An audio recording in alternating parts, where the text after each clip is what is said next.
大森林的主人，作者康斯坦丁·乌斯季诺维奇·切尔年科。秋雨下了整整1个星期，灰色的云层低低地压在大森林上面，潮湿的风缓缓地吹着，吸饱雨水的树枝垂下来，河水涨到齐了岸。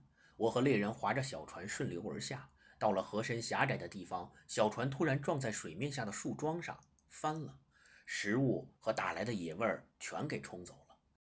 我们只好带着猎枪上了岸。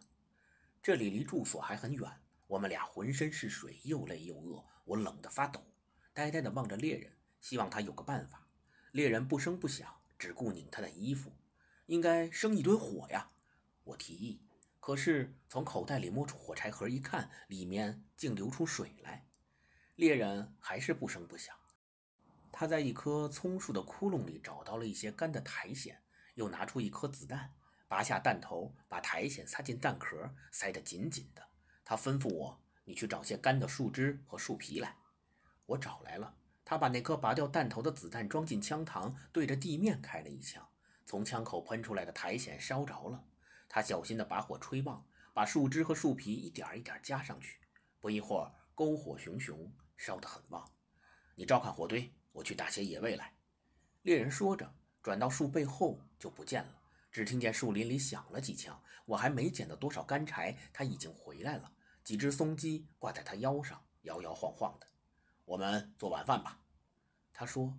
他把火堆移到一边，用刀子在刚才烧火的地上挖了个洞。我把松鸡拔了毛，掏了内脏。猎人又找来几片大树叶，把松鸡裹好，放进洞里，盖上薄薄的一层土，然后在上面又烧起一堆火。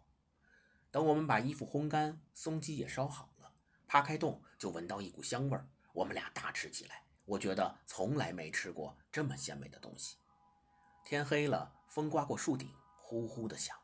睡吧，猎人打了个哈欠说。我的眼也快要合上了，可是这潮湿冰冷的地面怎么能睡呢？猎人带着我折来许多丛树枝，他把2个火堆移开，在烤热的地面上铺上丛树枝，铺了厚厚的一层，热气透上来，暖烘烘的。我们睡得很舒服，跟睡在炕上一个样。